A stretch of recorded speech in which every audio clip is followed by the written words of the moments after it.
Welcome to the Turntable, a roundtable discussion featuring music industry professionals, artists, and anyone with a vested interest in the music business. Today's topic is the importance of live events and touring and how it all works today. I have an amazing panel. Been really enjoying getting to know everybody a little bit here before we started shooting. And I'd just like to go around the table and actually have everyone introduce themselves and tell me just a little bit about your background and what brings you here for this discussion. Yeah, can we start with you? Great. I'm Jessica Nelson. I work for Kia Center, so I am an event manager. Technically, I work for the city of Orlando, so I'm a government official, which is kind of crazy.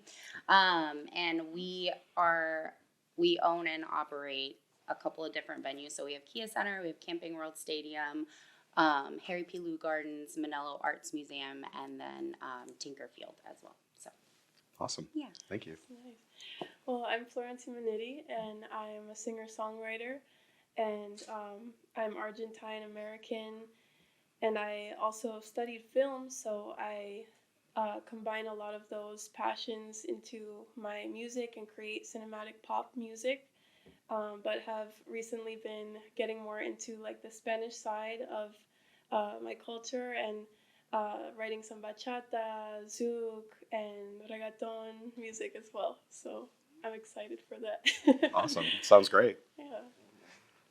I'm Joan Roob. I do a lot of things, but my day job is I'm a lighting technician for I work in a warehouse at LMG, and then I'm a lighting designer at the Plaza Live, and I'm also a production runner for AEG, Live Nation, done a little stuff for Orlando Magic at the Kia Center. But I am a freelance technician mainly. Very nice. And I'm Josiah. I'm the music plug. I do a lot, but to sum it all down, Right. I am a freelance AV tech. I help artists and entrepreneurs in the music industry get to different levels, get to higher levels from distribution, marketing, everything that you could think of, music plug, whatever you go to the plug for, we take care of it. But on the music side, though, definitely. Very nice. Well, thank you all for being here. I really appreciate it. So this whole thing is about live music, right? What is it? What is it about live music? You know, why do we love it? Why do we go to shows? Why do we put on shows? Why do we do what we do? You know, what are what's the importance or the significance of it? Like, why do people do this? Yeah, I mean, for me, I think we all do it for the memories, and we all do it to feel that sense of togetherness. So I think that's something that we all kind of missed during COVID, which was one of those things where it's like the whole world shut down. And then we were all longing, like we couldn't even be with our families. So like to me, it's like, oh, live events, like togetherness, like good memories, good vibes. Like that's kind of what I think of when I think of live music and entertainment. Yeah. Even from like a very young age, I used to drive all the way to DC from Virginia just to go to like all the concerts, go to all the underground shows. So I don't know. Growing up, I loved going to concerts and I loved going to live events because that's where I met all my friends. That's where I met new people. That's where I got entertainment from. And I don't know. I was a theater kid too, so like anything live was just kind of amazing. And then I started going to lighting a little bit in theater, and I was like, oh, this is cool. And then met someone, they're like, oh, you can do this for like a living. And I was like, oh my gosh, that's amazing. So it brings me joy because I think live entertainment gives everyone togetherness and it's memories. So I like being a part of people's memories and gives entertainment. Mm-hmm. It's definitely memories for me. Oh my gosh, I can't imagine. I could barely remember how much events I've done in my past, but it's definitely the memories. I mean, I remember watching BET with the Hip Hop Awards and just seeing like, ooh, one day I'm gonna be over there. I'm gonna be on that stage. I'm gonna be putting this up. I'm gonna do this, and then now I'm here. It's like literally the best way to connect with your favorite artists. The best way to connect with with the industry, because I mean this is the closest thing other than Spotify and Apple Music and listening in your earphones. This is the closest thing to actual like enjoying and experiencing the artist like full on. Mm. Yeah, for sure. Going off of that, I feel that a lot. Like, just there's so much streaming going on and everything, and just being there in the live moment and from like the artist perspectives, I think it's such a beautiful moment to like see those musical like moments come to life in person, and sometimes even like if you encounter some people who may know your music a little bit, and you see them like connecting or like tearing up a little bit, and it's just such a beautiful moment like to connect people, because some things in music can be said better in music than in words. Yeah, and there's a lot. I mean, there's a lot that you can do, you know, on social media, right? Yeah. That's definitely a connection point as well, but it's so not the same. Yeah. You know, can you talk a little bit about that specifically, about how you connect with your audiences differently through social versus how you do like through a live performance?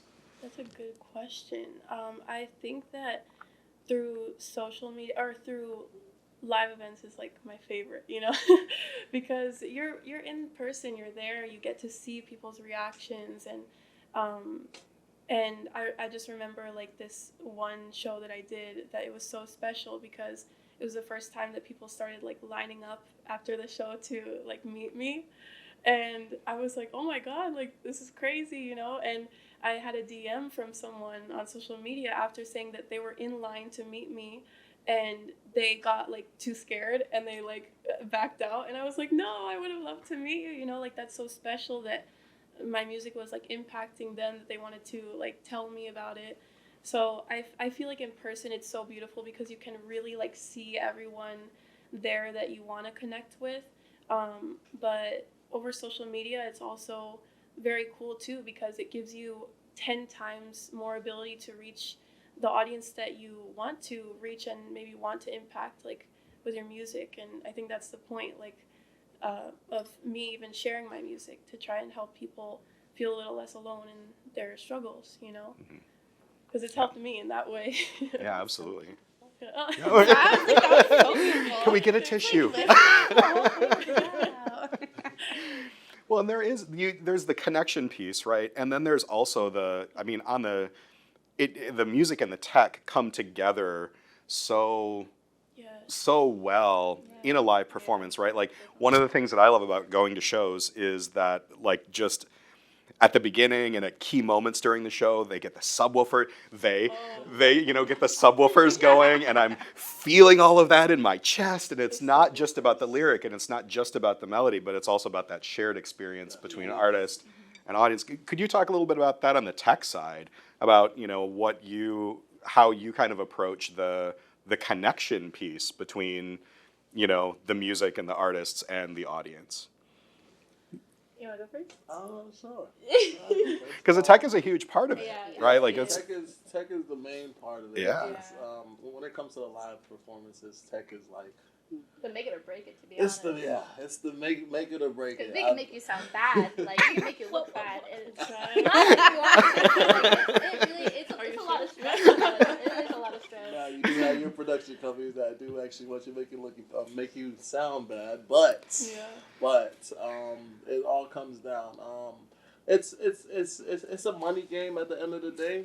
You want your experience to be rich. You want that experience when they come in there. You want it to be full. You don't want no lags. You don't want no mic squealing. So like that's the main part, making sure you knock out all the wrongs, all the bad, so that when it's time for the show, you don't have to worry about going back on social media and hearing everybody, oh, production sucks. Yeah. On the light. Oh, sorry. No, you good. My bad.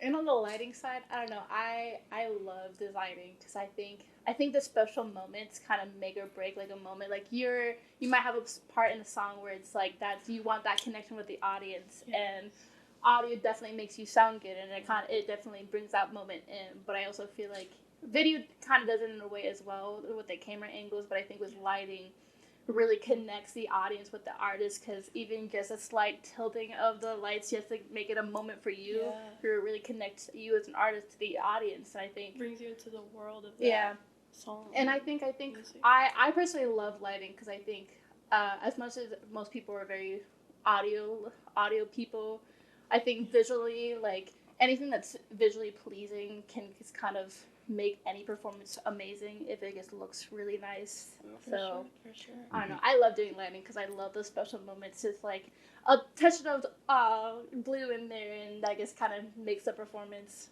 of that moment. Mm-hmm. Absolutely. Different lighting can definitely make your moods change. Yeah. Like, you get a blue light, and wow, you never felt so sad. It's true, and that's where the tech side of things, I mean, it so plays into the emotional experience that fans have, right? They connect to the artist. It's really it's so important, and sometimes it's just the best tech that I've seen is the times where you don't even notice it's happening. You just feel it all, right? And so, yeah. Very cool. Very cool. Well, I want to pivot a little bit and kind of talk about like what your experience is like in your roles. Because when it comes to the day of the performance, that looks very different for all of you. Maybe closer for the two of you, kind of being on the tech side. But it's, we have everyone from the venue to the tech to the artist here, right? So what does your day look like on the day of a show? What does that look like? I'm going to start with you, Jessica, if you don't mind. Yeah. I mean, for me, it's not just the day of the show. Like, the day of the show is the end game for me because I'm doing planning. So, like, my role in what I do is I'm an event manager. So I talk with the promoter who talks with the tour / the artist, and they kind of hash out their details, their contracting, their financials, etc. And then they come to me and say, okay, well, we're going to go into your building, and this is kind of what we want to accomplish. So my job is to make sure, like, one, we can accomplish that safely is the main thing, and then two, just making it like exactly what the client wants at the end of the day. It's just a never-ending cycle for me. So for me, like my planning starts months in advance sometimes, or even just a couple days. So it's kind of crazy because a lot of times when you think of a concert, you think of like, at least for me, we have like 12,000 people, 16,000 people. And so for me, it's one of those things where I'm like, okay, 16,000 people, that's a lot of people. But for me, it's more of like, okay, well, I've done the planning now. I've already made the venue safe in that term. So then it's more of day of, I'm just like, okay, well, I'm there first and last out kind of a thing. So I'll be there before the stagehands get there, make sure that building is set according to the terms that I sent out for our venue. And then once the show actually gets started, I'm working on another event planning just to make sure that my building notes make sense. So it's kind of like we don't stop kind of a thing, which I think everyone in this industry kind of understands is it's a never ending role. Right. Yeah. Well, and you had mentioned, I mean, in that you mentioned making the venue safe. Yeah. Can you talk about that a little bit more? Yeah. And what's involved with that? Yeah, so it's more of like, so for me with Kia Center and being a City of Orlando employee, we have a really good relationship with OPD and OFD. So like OPD's Intel, so Orlando Police Department, their Intel, we can also trade those things. So like we talk with them multiple times just to like, if in case there is something where there's threats to the artist or that we need to know, just to increase security or increase the exterior perimeter of like PD. So we definitely work with that. We also touch base with the security. So we do a security advance, which we have to meet and talk about it. So like, hey, like, what do you need from our venue? Where do you see this going? Like, have you had any known tour concerns where there is someone that we need to watch out for? And then we can also pull like their tickets. So if they do have tickets to the show and they know about it and they know their name, we can pull their tickets and just make sure that we know where they're seated and just kind of keep an extra eye on them. So it's like all about keeping everyone safe. So it's about our staff as well and the guest and the artist. So we have an all-encompassing. Yeah, there's a lot that goes into it, clearly. Yeah, a little bit, yeah. Just a little. Yeah. Well, turning to the tech side a little bit, what does a day of the show look like for you? I mean, obviously, bigger tours, maybe a couple days also, in prep and load in and things like that. Can you talk about what that looks like for you? Show day. Lovely. Depending on the tour, sometimes we get the layout of what we're doing that day. They tell us, hey, this is what we're gonna do. This is our achievement. This is our goal. You know, it works a lot better if they take a picture and be like, this is it. This is how we're moving. Setting up is making sure everything from the trucks get loaded, unloaded, making sure your front of house is taken care of, your stage is taken care of, and most of the time, thank you for the venue and Jess over here. But most of the time, the arena usually has the stages usually already out, already taken care of, unless the tour is bringing a different stage or their own stage. Audio, lights, making sure everything is working. If you have to replace it, make sure it's replaced, because we don't want to have to look it up in the air talking about, ooh, should have did that earlier. But yeah, just making sure the technicalities of everything is done, and like she said, everything is a revolving door. Yeah. So this tour just got done today. Just remember, yesterday they just got off the road, or they just got back from a tour, so they're still in the midst of, yesterday this one didn't work while it was up in the air, so we got to make sure that we replace this light or replace this video wall, video screen, and stuff like that, and just making sure everything is up to key as far as which tour and when they come in. Well, and it's also like the equipment too. So Yeah. like forklifts should have the crate over them, so if something does fall, it doesn't hit you. Your hard hats, your steel toe boots, like all those things come into play with comes to safety. So it's again personal too. Yeah. Because we have a dangerous job. Like we have a super fun job, but like you have to keep that in mind that anything can happen exactly. And it's like one of those things where you need to make sure that you're safe and you're being the best that you can be at that time. Yeah, absolutely. Yeah, I mean, so I've done like from corporate to festivals to concerts to things in people's backyards to like bigger things with like arena type stuff. So I'm really like you said, it's never ending. Yeah. You're the first one to come and the first person to leave. I like all the people around me, especially the people who have, I guess, normal jobs, are always like, oh my gosh, you work 14 hours? How are you still alive? And I'm like, I don't know, I'm built different, I guess. I don't know. Yeah, that part. But I don't know, my typical day really is just going in and just seeing how that day's gonna look. So like, is the people coming into my venue, are they touring act? Are they bringing their own console? Are they using the in-house console? Am I gonna be the in-house light LD? Or do they have an LD that travels with them? Do we need to help them with MA cloning? Do we need to clone what they are bringing into my show file? Or are we just using our stage plot? And then does the artist have anything particular? Do they have their own thing? Maybe I need to talk to the artist and see what the artist has an idea. Or do I have creative control to do whatever I want, right? Yeah. How many people? Yeah. Yeah. I always ask for that. Or like, is it gonna be the Go Rowdy show where people are gonna be jumping off the stage, or they're gonna be mosh pits? How careful do I need to be about that? Do I need to have like a safety look in my show file? So like, security guy goes, okay, show's cut, okay, lights up, house lights, show's over. Like what those security processes, figuring out what the show's gonna be like. Is it a jazz show? Is it a metal show? Is it an R&B show? That kind of stuff. And then really gets loading out, making sure everything gets put away nice and easy, trying to make sure it's safe, obviously, and then everything gets shut off, power's all gone, and then you can finally go home. But it's first one in, first one to leave, so. Yeah. But it's super fun. I love it. Yeah. I think we all have to love this industry to Yeah. be in it. Yeah, absolutely. We're not working these hours for not loving it. Yeah, there has to be passion involved. Yeah. What about from the artist side? So what does a show day look like for you? Well, it's very different, I think, for especially an independent artist, because right now that's what I am, and it's honestly a little bit crazy as well. It's not as like calm and tranquilo like as you may think. So I feel like in many of the shows that I've had with venues, they didn't have their own equipment. So I actually would have to like go to rental companies and like rent it all myself and like pack it up in my car. And just like, I have these huge subwoofers like in my car, like everything, all the like pedals for my guitarist, all the different mics and mic stands for the drummer, like just everything, even the live mixing board.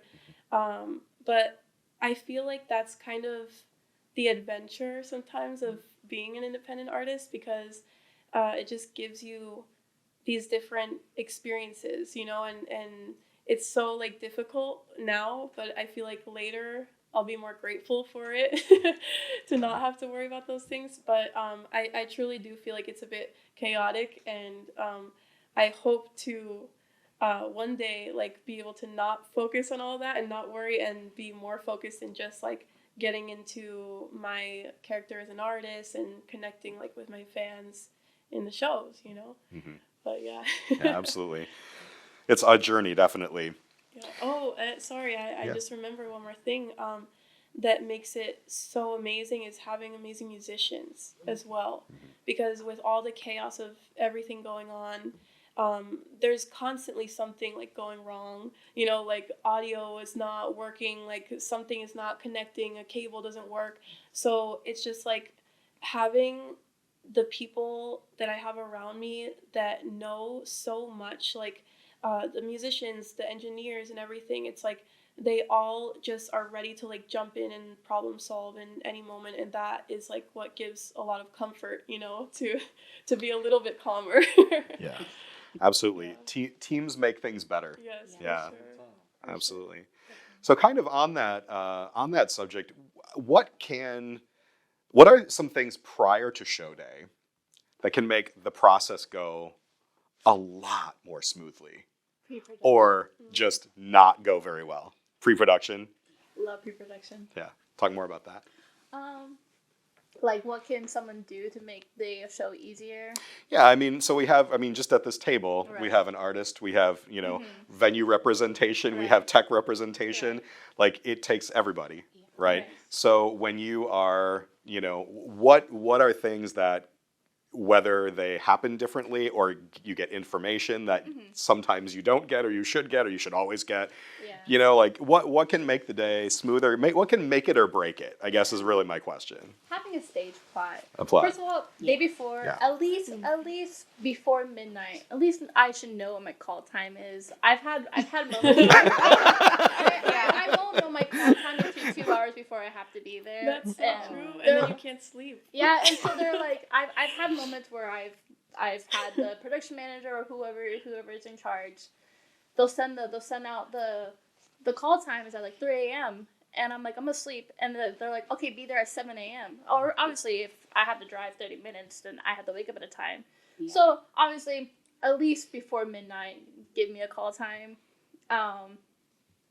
I think in my situations, knowing stage plots, addresses for all the fixtures, where are those fixtures going, what are they patched to, how are the circuits going to be patched to, what addresses that they all have. So having like a stage plot, address plot, any of those type of plots, and just if I am the LD that day, does the artist have anything? I got pretty used to not knowing what the artist wants until the day of, which is not the artist's fault. It happens. Like a lot of our artists I deal with are on tour, so they have different shows, so they won't know until they get to my venue. But sometimes it's nice to know what the artist wants, or just like in general, like what the team wants out of what my design is. If I'm not the LD and I'm just a technician, then just a stage plot. Just what do I need to do my day, like. Is there anything in particular? Do they want a projector? Do they not want a projector? The amount of times I've gotten last minute, oh, by the way, can you put a projector in real quick? And then they don't realize you have to repatch things. And then, So I guess having like a whole equipment list, having all what the stage is going to look like, what are the designs, what is the little bits that the artist wants or anything like that. I guess having all that information. I guess mainly the call time. I just really want the call time before midnight, to be honest. Just tell me when to show up and I'll figure out the rest. Anything else I can deal with. It's just the call time for me. Yeah, right. Yeah, definitely more information is the better when you're planning these types of events. At least for me, because if I have the information, I have my riders, I have my hospitality advances, I have all the security advances. For me, if I don't have that information, I can do my best guess. Like, okay, yes, your concert, you're probably going to do your chair set at 2 p.m. You're probably going to roll your stage at 12 p.m. if it's a rolling stage. You're going to probably get there at like 6 a.m. for floor mark and then 7 a.m. for load in. Those kinds of things, like that just comes within the industry. But if I can have the riders, so like from Live Nation, from the promoter, if I can get those, that tells me exactly what they want, exactly how they want it, and then what the talent actually wants in their dressing rooms, like those things, then I can actually, that just makes everything easier. And so a lot of times, like sometimes I don't get the writers, and so then you have to go to other venues, which is another piece of like the industry of like reaching out and saying, hey, like I heard you had that show, like how did it go? Or even reaching out to like, they didn't have the show yet, hey, have you heard anything from your promoter? Have you gotten anything? And then like I've just done that for I had Weezer yesterday, which good to see you again. He was there with me. Nice. Yeah, so it's one of those things where like I had 2 venues reach out and they're like, hey, I'm not getting any information. What do you have? And I was like, oh, well, actually, here's everything I have, and here's some post show notes for you. And they're like, oh, wow, this is so great. Right. So I'm curious to see from like an artist perspective too. Yeah. Well, just to add on that real quick, also knowing after show food. Are you gonna have after show food? Because that's also another thing that with Live Nation That's a good production point. runners have to deal with. And That was actually the main thing yesterday. traffic, traffic. Whoa. Doesn't have anything to do with that. But after show food, because traffic will happen after show. Oh, And yeah. if you want after It's show no food, joke. I need to know before the end of show. But Right. there's Yeah. artists, most definitely. Yeah, well, I think from the artist perspective, independent artists right now, I think the best thing, your question was like to prepare better, right? Yeah. Really just knowing it, I guess when venues like reach out that they want me to perform, having like it a bit in advance, because sometimes it's been like very fast, and then it's like I usually like to perform with a band and create that full experience, and just coordinating those schedules like with your different bandmates, it can be a bit tough. So just having more time like to prepare that, I think is the best, but also making sure, at least for me, to keep kind of rehearsing with my band regularly, just in case like anything pops up. So you can like be that. ready. Yeah. Yeah. Because that's happened many times. So Sure. yeah. Yeah. Makes sense. Did you have any? I've got blessed to see it on a lot of sides. I'm also, I used to be an artist manager. Hey. You know how they do it. I used to be an artist manager, preparing the artists for the show, getting the writers together. I used to have a bougie artist, and it was like, we joke around with, I only want the green M&Ms. Oh, But no. it's so serious. It's so serious. Like, not playing. Yeah. But getting the riders, getting the band, getting everybody who's needed in the venue together, because all hands make less work. Make work less. And that's a major thing when it comes to artists and indie artists as well. Yes. That I just want to add to that really quick, if I can. That's something that you reminded me, like on the show days, there's such like a shortage of like hands that we need. It's even on the tech side, trust me. Usually, you're probably on the business side too. There's not enough people out here. Yeah, so that's definitely something that would make it a lot better, just like to have more people, more manpower, because it's just so many things that you have to worry about. Mm-hmm. Definitely. And on the other side of things, I work with stagehands, and I do exactly what we were just saying. We get a call. They say, hey, we need 40 hands. Hey, we need 100 hands. And then next thing you know, we get to the show, and it's like, no, we need 200. That's what you. Some money too. Yeah. So Trying to save costs. They do. Yeah. So just making sure on that side, when you're post, just making sure sleep, making sure you got your hands. Sleep. Which is Sleep something the I main thing. lack in a lot. Yeah. I'll be waking up for a show on like 2 hours of sleep. Yeah, no. Well, and that actually kind of leads into my next question. Like, this is all really intense. Like everything that everybody does, right? Like, Actually, how do last we night I got, find? like 4 hours. Did you, how do we find, a work-life balance? Is that possible, or what are some things that you do to try to keep that? There is no work-life balance. Right. Your life You is have your life. career. But that's the thing, though, of doing something that you love. Like you Yeah. end up not really working. Like Yeah. you know, it's having fun and doing what you do, but you know, just learning how to manage your time better, because that's what it all comes down to. That's really what it all like ends up in. Yeah. Yesterday I was asleep on Weezer's tour. I'm not gonna front. I was slumped. I was on When the were you sleeping? forklift. You were sleeping on what forklift? What? I'm sorry, wait, what? Excuse me? There aren't going to be like any time card checks anytime soon, are there? Like, I didn't know about this. He doesn't work for me. It's okay. You try to get your sleep in whenever Yeah. you Yeah, can. power Try naps to save get your you. naps. Yeah. Oh my gosh. Power I naps learned that save on you. film sets. Definitely. I mean, we spend 14 hours together, and sometimes it's every single day. Like I personally, mainly because I still freelance with my normal job because I like the experience and I love the learning and I guess like being a part of projects. It gives me joy in my life. But a lot of these time I'm with these people for 14 hours a day. So you Yeah. kind of create your own friend group within like the people you work with. But honestly, with the work-life balance, I am very blessed that a lot of my closest friends understand what I do.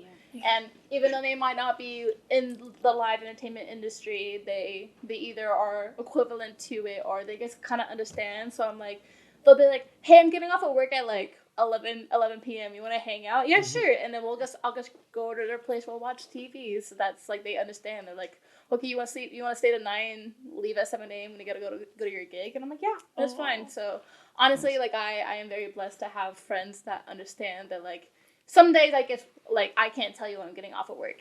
Like Yep. I will Yep. let you know when I get off of work because I do not have a time that it ends. There's no They're probably sleeping by then anyway, so. Yeah, they're sleeping by then, and I'll just knock on the door. Let me in. But But in the morning sometimes- calling, hey, you up? No? Alrighty. going back to sleep. Or sometimes you may not have like a very consistent schedule. Like things That just part. come like out of nowhere. So having friends who understand is like Yeah. such a beautiful thing. And also friends that understand that like some things in advance, I can't say yes or no to Yeah. that. It's like say- I'll tell you when it comes I'll closer. let you know when it gets closer. Yeah. I was gonna add like adding to that also with the friends, I feel like surrounding yourself with not only friends that understand, but in my case, I'm very blessed to like be friends with a lot of the people that I work with. Right. So it's like when you're working, you're also like kind of hanging out, Yeah. you know? And you'll be working, we'll be focused, but then when we have to like take a break, we can just like be ourselves, chill, and then it kind of like recharges our energy to work again, you know, and keep recording or something like that. Yeah, I was think like to piggyback off of that, like it also goes with who you work with. Yes. And so if you have a good solid team that can kind of pick up, like let's say so for Disney on Ice, I had, 4 days of load in and then 3 days of straight. There was 2 performances on the first day, 3 performances on the second day, and then 2 performances on the the third day. And I was pretty much the only one in the office besides our amazing interns that we have. They're our event assistants. They're wonderful. One is in this room, but she's behind camera. But realistically, it's one of those things where if they have my back. So if I'm like really tired, because after 12 days of a 12-hour load in each day, back to back to back, and then going into those 20-hour days, for me at least, it's like, where's my sleep coming from? But I thankfully, I trust our girls a lot, and they covered the load-in days, some of them for me. Like I got the show going because obviously, like they're still my client at the end of the day. But I was like, okay, you guys got this. Let me know if you have any questions. And then it's kind of a nice thing for, at least for my industry and, not my industry, but my venue is like, we have a really good internship program. And so it's really hands-on. So like I started there as an intern. So I've done all the work that they do. So it's like when I'm asking for something, I was like, I know it sucks, but please, can you fold those towels or something like that? It's like, I've done that. So it's like, I've done that work. So I know how it is, but like, it's such a blessing within the industry to have those team members that you can really count on. So it's like, if I need a week off because I want to go take a trip, and like this past year we had 70 events. like 70, I think it was 70 shows, where it was like 70 shows, but then we have 3 tenants. So we have Orlando Magic basketball, we have Orlando Solar Bears ECHL hockey, and we have arena football. And it was like, I was doing arena football, hockey, and shows. And so like my boss, she was like, hey, like, please take time when you need to, like take a week, I'll cover what you need. So it's really nice to have people that can like have your back in this industry. Yeah, Absolutely. and have people who like always have a good attitude with you're working with. That's why it's so important to have those people like with positive energy and everything, because it's so many hours sometimes. Yeah. Definitely the You get energy. cranky. Oh my gosh. Yeah. The hours and the crankiness. Yeah. Everybody just, oh wow, that's the day we're having today. Okay. Cool. I think my favorite thing to do before especially with like long days and multiple day stuff, like I remember on the last festival and I was just like, everyone was super tired, super cranky, like some of the people camped at the festival because they didn't want to drive like an hour back home, and so everyone was just cranky, and I'm like, can we just all hold hands and just have a kumbaya moment? Let's all just take a shot of 5-hour espresso, whatever. Let's get this day over with. Like, let's just come together, have a kumbaya, not get anyone's nerves, because it is very tiring and emotions do get high. But I think that's why everyone needs to kind of be grounded. Take off your shoes and feel grounded. Yeah, For sure. absolutely. Just while you're working in a venue where you're still toast. That part, Exactly. Do Hard hats, steel toes, Yeah. gloves. Do they make steel-toed like grounding shoes yet? Because they probably should. From this conversation, I'm hearing there might be a market for that. So the closest thing to that is the steel toe cover-ups. So you wear your regular shoes and you put your cover-ups in. But, I'm still waiting for the steel toe flip-flops. There you go. There you go. There you go. The slides. It's just those sneakers. The Steel toe Crocs. They do have, I saw a cowboy hard hat. Oh, yeah. And it was the craziest thing. I looked at her, I was like, what? That's amazing. I was like, is that a real, like, are you safe? And she was like, yeah, it's a hard hat. And Oh I was my like, whoa, it's crazy. It was really cool. So they're making some fun things. There's a Yeah, professor that's here awesome. that has one. Oh, really? Actually, yeah, she loves cool. it. From hard hats to baseball caps. We got all Yeah. types of, All That's right. actually really impressive. It is. It is. Well, so if you could give one piece of advice to someone who is wanting to get into your line of work, what would that be? It's a really great question. Put all of us pondering. Yeah. I mean, because we've talked a lot about, the challenges of it, but also how awesome it is, right? And I think anyone who loves music, who's really passionate about it, or entertainment, not just music, right? But working in this field, obviously there are realities to it that are not always as, dreamy as the actual show, right? But you still get so much out of it. Yeah. That's what I'm hearing at this table. So what would you recommend, or what would you tell someone who wants to get into your line, or your kind of role? I feel like if I were to tell myself this, I don't know. I feel maybe if that's I a were to great tell approach, my baby self. Yeah, what you wish you would have known. Yeah, right. I mean, personally, like I went to college and I learned this kind of stuff. But I started out very, very young, and I just be very educated. Just get educated, especially on the technical side, because you don't need to go to school for it. But there's plenty of theaters out there. There's churches. There's smaller venues. There's startup companies. Like I was very blessed and very lucky that younger self, I worked in the theater and I learned how to design lighting grids, and I learned the Hog 4, and I got to learn how to repair a light, and then I worked for a startup AV company when I was younger, and then COVID happened, and that's what pivoted me to go to college for it. But just get educated, and as much as there's nice people in this industry, just know yourself and just know the people you can trust, because you kind of have to have thick skin, because a lot of people out here they're gonna yell at you, and you have to separate people from Oh yeah. personal yelling at you, and we need to do this job. We need to do this job, and you're messing up right now, and I need you to start acting straight. And you kind of need to have thick skin and kind of just understand the difference in people, and understand what's the environment that's making them like that, and what's actually them. Because I feel like a lot of baby people who come in the industry don't really understand that sometimes, and I'm like, that's not how they are. It's just we're really behind right now, and we need to be done in like an hour, and we're 2 hours behind. So they're getting hard on us right now. So that's the biggest advice. Just be educated, understand the difference between people, and have thick skin, and just enjoy what you do, because if you don't, it's gonna suck. Yeah, that's great advice. I'm gonna bounce off of that. Thick skin is number one. Thick skin is number one. That's understand that there's sometimes when it's like it's heavy work. Like, don't get mad. We're all mad. We're all mad. We're all tired. But at the same time, like you have to read in between the lines. I think that's a major thing. I've seen a lot of people come into the industry, and number one, be a fan. Don't be a fan. Don't be a fan. Whatever you do not be a fan. Like, There's a backstory about yesterday. There is a backstory, but don't be a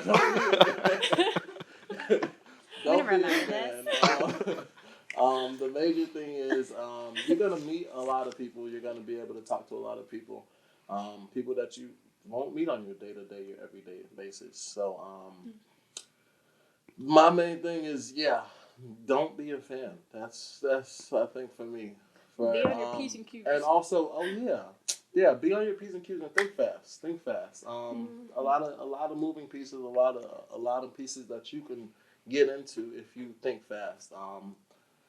There's been a lot of opportunities that I've come across personally, and if it wasn't for my fast thinking, I wouldn't have been able to be in these positions that I am right now. So I think that's my major thing for anybody coming into the industry. Like, be on your P's, Q's, dot your I's, and cross your T's. Hit the whole alphabet while you're at it. From A to Z. Yeah. But that's definitely it. What about you? I would say definitely, from what I've learned, is just like trusting yourself and your vision, obviously from the artist's perspective, because there's going to be so many opinions, like especially as an independent artist, there's going to be so many opinions, even from industry professionals, the people you're working around. I've gotten told even sometimes, like, my music, since it's very slow and cinematic and emotional, I would literally get told, like, music is to dance, music has to lift in the choruses, and I'm like, I didn't feel that, like, right now I'm writing reggaetons, like, I'm getting more into that, but it's what I feel now, and I think that's like the best advice that I would give to my younger self and to anyone else, like, starting to be an artist or wanting to be an artist, because you truly, everyone is going to have something to say about what you're doing. And I did go that route where I would listen to one opinion, I would listen to another, and then I wasn't happy with it. And then people still had something to say. So in the end, I think it's best that you just stick with what you truly feel and what you want to put out, the messages that you want to put out, and connect with the community and people that you want to help. Because if you like it, then someone else out there is going to like it too. There's always going to be someone who has something to say, and you just have to be okay with it. Trust your gut. Yeah. And Billie Eilish is slow, so you can make everything off of having slow songs. Cigarettes after sex. All they have is slow songs. Yeah. Oh my god. Yeah. I can break that concert the other day. Yeah. They sound all the Slowest same. concert I've ever been to. But they did sell out, so Yeah. and like you were saying, like, there's something for everyone, and for you, it's like So true. to touch everyone's, like, lives and different things, and they're going through what you're going through. I think for me, when I think I gave this speech before, but, like, for me in this industry, one, like, just go for what you want. You might not think you have the qualities or the education background, but you never know. Like, for this industry, it's about people. That's the industry. We're in this industry of people. Mm-hmm. And I think one of the things is, like, one, go after what you want. Make sure, like, if you're not happy within that industry, there's so many other broad like horizons that you can choose. So like we have 4 different things here, well 5 different aspects of this industry. And so one, change it up. If you don't like it, that's okay. That's what this industry is for, is we have so much opportunities within the same industry. And I'm saying industry a lot, so sorry.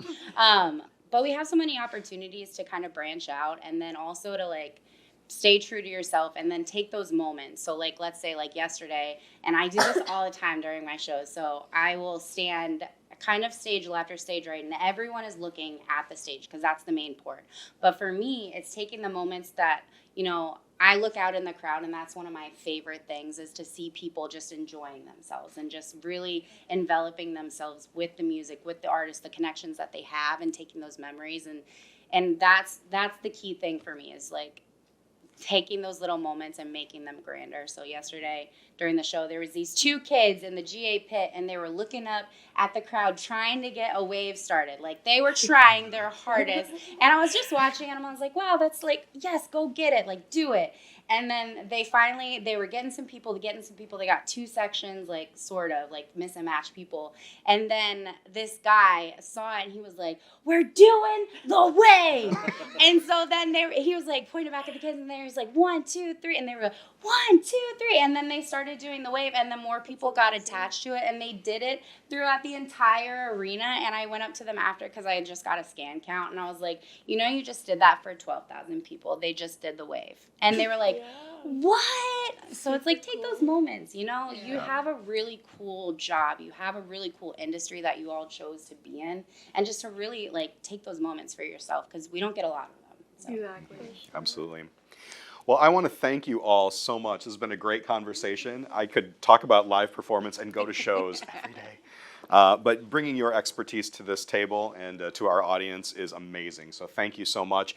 Let's give it up for this panel. Thank you, Zach. All right. Thank you. Yeah, thank you. And stick around for a great performance from our artist today. Yay! Yep. We'll see you next time on the Turntable.